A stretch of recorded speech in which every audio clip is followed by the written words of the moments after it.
Maraming nagtataka kasi after ko daw mag-post na may trangkaso ako, bigla man akong nasa Boracay na.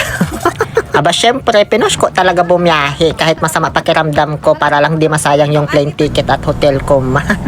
February pa kasi namin ito na-book. Tapos 4 days before nitong flight namin, nagkatrangkaso ako. Kinakabahan nga ako baka di ako makasama. Tapos a day before, thank God kasi hindi naman na ako nilagnat pero mahina pa talaga yung katawan ko. So ayun, pinilit ko pa rin bumangon sa ginhawa at mag-impake ng mga dadalhin ko para lang di masayang yung ticket at hotel ko.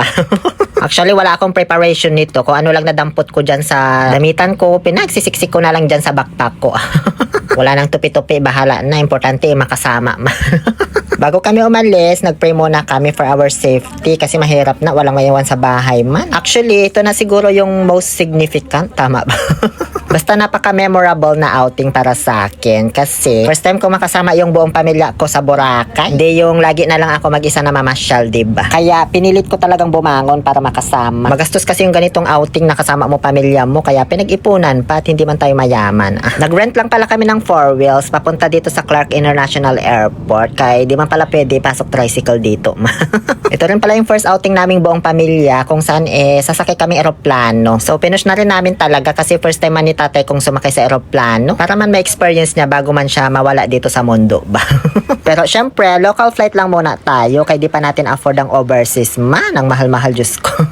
Nagtaka nga ako kasi 1 month before nitong paboracay namin, bigla man kumuha ng NBI clearance itong tatay ko. Tapos mayat maya nalaman ko gustong magpa-appointment sa pagkuha ng passport.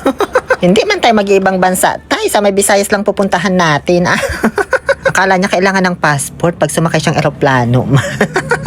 Charot lang. Ay, DIY lang pala kami papuntang Boracay. Sakto kasi nag-promo ang Sunlight Air. So, yun ang binook namin kasama na hotel. At di man ako nagsisi kahit first time ko sa kanitong Sunlight Air kasi napaka-convenient talaga nila, guys. Convenient ba yung tawag doon? Basta yung hindi ka mahahassle. Kasi maliit lang yung eroplano nila, yes. Pero dahil nga sa maliit lang, kunti lang yung pasahero. Pagdating sa check-in, kapag nagbukas na, sobrang iksi ng pila, B. Hindi guys, sa ibang airlines, di ba, pagbukas ng check-in counter, Diyos ko, paikot-ikot na agad yung pila. Dito, napaka-smooth lang talaga ang paghihintay dahil hindi crowded. At ito pa, pag upo mo sa eroplano, ang luwag ng space. Nang upuan doon sa harapan mo, kaya hindi masisikipan yung hita mo. Makakakilos ka talaga ng maayos, napaka-comfortable. At syempre, may siniserve na rin silang food and drinks. May juice pa yan ha, bukod sa tubig. Kasama na sa ticket yan, kaya di na kailangang magbayad pa sa loob ng airplane. Pangatlong airline na itong Sunlight Air na nasakyan ko sa domestic flight dito sa Pilipinas at masasabi kong ito ang the best sa lahat. Hindi ko man sinasabing hindi ko bet yung ibang airlines ha, pero kung i-rate ko, based on my experience, the best ang Sunlight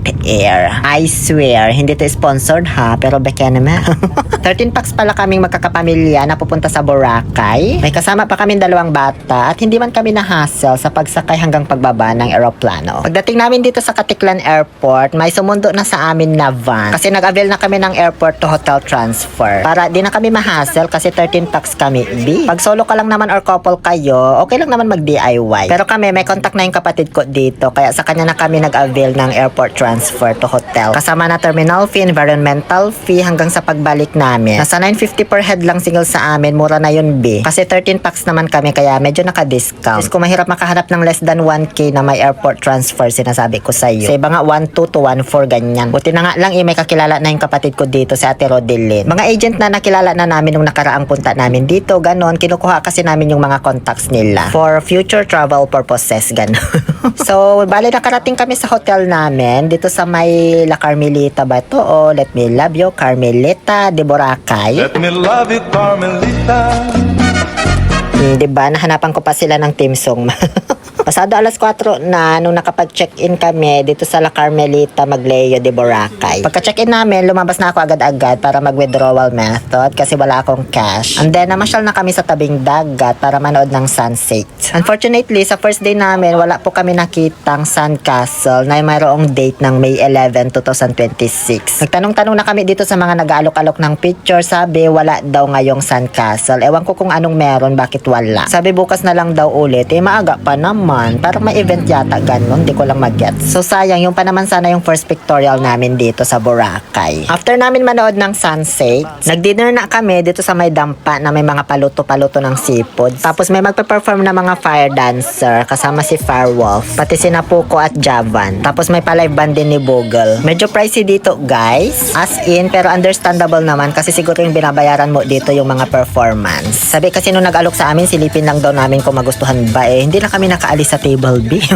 Kung gusto nyo maka-experience ng ganito, yung mapapanood nyo yung mga nagpa-fire dance ng malapitan talaga habang nakain. Dito kayo kumain, pero sinasabi ko sa inyo, pricey talaga yung mga menu nila. Pero at least, diba, masasabi mong Boracay experience talaga. Sa pagkain nila, di ako masyadong nabusog. Parang mas nabusog pa yata ako sa kakapanood nitong mga nagpa-fire dance.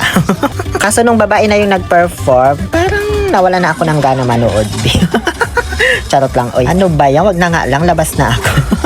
Charot lang ay. So ayun, panoorin nyo na lang sila mag-fire dance.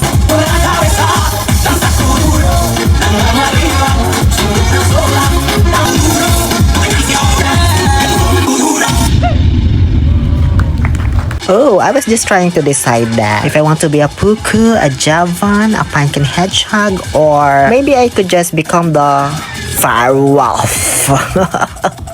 There was never Bogle. Nakaka-amaze din ha, tapos nakakatawa din yung iba. O, diba? May pagkakomedyante ka din pala. This oras na ng gabi, gumala pa rin ako mag-isa, pero lahat ng mga kasamahan ko, knockdown na sila dahil sa biyahe. Pero ako, mamamasyal ako, be, kailangan ko sulitin kahit masama papakiramdam ko. Ito yung hindi ko na-try gawin nung nakaraan nagpunta ako dito sa Boracay, magpa-hair braid. Kaya ayan, nagpa-braid ako. 150 daw yung pa-braid ng hair pag sa lalaki, tapos pag palalagyan mo ng kulay, bawat braid ay mag-add ka ng 50 pesos. So, bali nakaapat na line dyan si ate. So, bali 150 plus 200, 350 ang binayaran ko. Habang binibraid yung hair mo dito, aalok-alokin ka na rin ng mga activities nila. Inaalok ako ng island hopping. Sabi ko nakakuha na kami, nakapag-book na kay Ate Rodilyn. 800 kuha namin ng island hopping, pero pag sa travel agency nasa 1K. Pero pag dito sa mga alok-alok, pag marami kayo, Diyos ko kayang 600. Inalok ako dito 600B. Sabi ko, Diyos ko nabook na namin, nakakahiya naman ko i-cancel doon sa pinagkuhanan namin, di ba?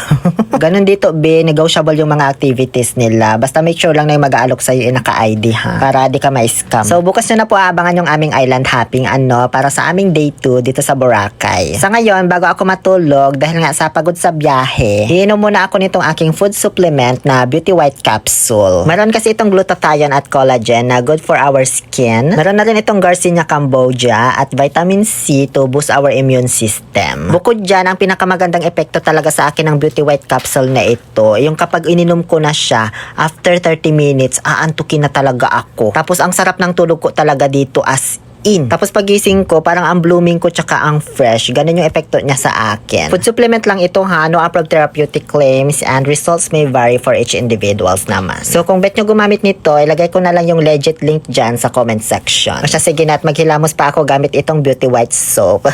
See you tomorrow for our day 2. Muli ito po ang inyong Happy Pill Oliver Castro na nagsasabing no to toxicity, let's make people happy.